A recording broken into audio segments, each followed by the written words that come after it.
Back in 2021, I visited Philadelphia's South Restaurant and Jazz Club. The restaurant is located on North Broad Street near such attractions as the Met Philadelphia, Philadelphia Museum of Art, so the place Rocky ran up the steps, and Eastern State Penitentiary. South features Southern cuisine and cocktails. Serving was best described as a sophisticated, cool space. It was my last night in town, and I didn't realize until we arrived at the restaurant that it was the first day of Philly's Black Restaurant Week. I'm sure there's typically a normal menu from which to order, but on that night they were doing a prefix meal consisting of an appetizer, entree, and dessert. We started with the Creole deviled eggs and blue crab toast, followed by the buttermilk fried chicken and boneless short rib, and then finished with a dessert sampler that they put together for Restaurant Week. The Creole deviled eggs were nice and creamy. You had a little bit of saltiness and a bit of tang from the pickled red onions and the capers, which helped to cut through some of that richness. In addition to that, you had these Angry Mama chips. Were supposed to be spicy, but were not to me. They had like a nice crunch to them though, so you had like a nice balance of flavor. Next up was the blue crab toast, which were like these little rounds of toast topped with crab, avocado mash, pepperdew relish. Again, really nice texture, but not quite enough flavor for me. I felt like it needed a little something more to it. So now the boneless beef short rib was really great. And I say this as someone that doesn't even like beef like that. The beef was really nice and tender, juicy, moist, like you would just bite into it and it would just like fall apart. Like it would fall apart before you even put it into your mouth. Really, really great texture. Again, my only complaint is that like the flavor, like it needed a little something more to it, a little bit more seasoning. Beef is something for me. It's part of why, generally speaking, when I go out, I don't really order beef because I find it tends to be under seasoned at most places. But aside from that, the mashed potatoes were really nice and creamy. I love green beans, and they were cooked to just the right level of doneness. Just like really nice flavor. The entire dish was great. Only thing is that it would have been perfect if like the beef had a little bit more seasoning. South's version of buttermilk fried chicken was hitting because it was nice and crisp on the outside. You had flavorful, tender, juicy meat on the inside. Now, over the years, I've grown to like fried chicken being sweet and spicy. So in this case, the honey drizzle was perfect for me. The only thing is that I also like fried chicken to be spicy. If like there was like a little bit of hot sauce or something like that on the side, it would have been perfect. But for what it was, I really enjoyed it. The sides were really great as well. Collard greens are kind of like a traditional thing to serve with fried chicken, but I like that they put a different spin on it. You had cream turkey collards, collard greens cooked with, I'm assuming probably like smoked turkey and like kind of creamish sauce. And in addition to that, you then had this sweet potato casserole, and I love sweet potatoes. Can't go wrong with that either. So all in all, it was like a really nice dish. Last but not least was the Southern dessert sampler, which consisted of pineapple bread pudding with bananas Foster sauce, double chocolate brownie, and lemon meringue tart.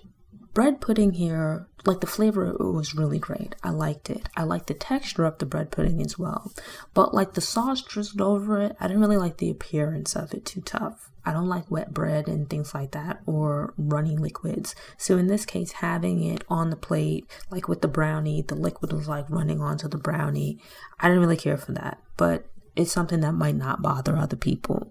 I don't mind chocolate desserts, but I'm not a death by chocolate kind of person, and I certainly don't like chocolate with a lot of added sweetness to it. In this case, it was actually worked out pretty well, where you have this chocolate brownie, which on its own I probably might not like too much, but because the dessert came with this lemon meringue tart, and I'm a person that loves lemon, having the lemon meringue tart as part of the dessert, where you get like this tart and sweet type flavor from that, but then combined with the brownie, which I ate at the same time, it ended up being like perfect.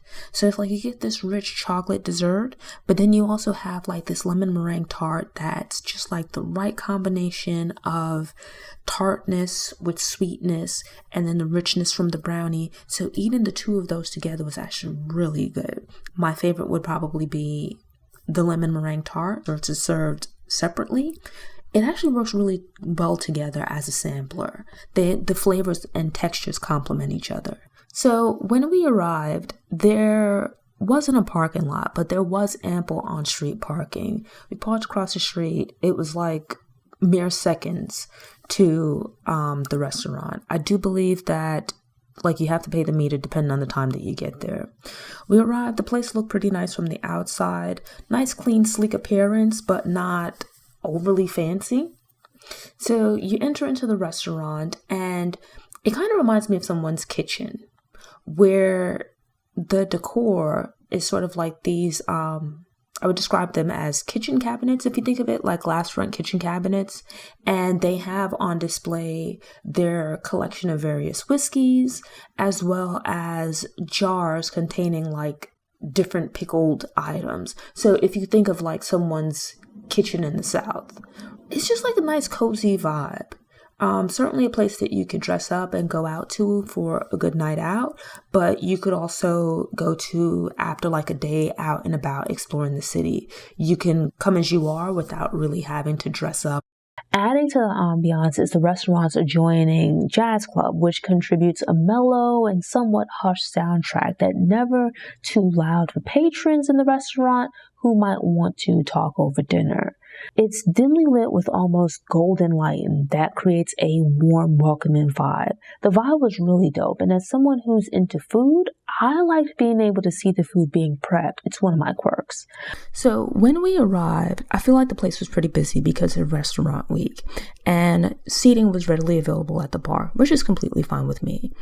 It ended up working out to be a positive because we were seated where you could see the prep area, so where they were putting plates and things like the final touches on plates before they went out onto the floor, which was perfect because I was recording. There are 3 sections to the space: the dining room, jazz club, and bar. I don't really drink and I don't listen to jazz, but if I lived in Philly, I could see myself hanging out at this spot on the regular. When traveling, I make it a point where possible to try and patron Black-owned businesses, especially restaurants, so this spot was perfect. Thanks for tuning in. To ensure you don't miss any episodes, subscribe to the channel and click the notification bell. Go ahead and click that thumbs up button if you like what you saw, and go ahead and share it on social media.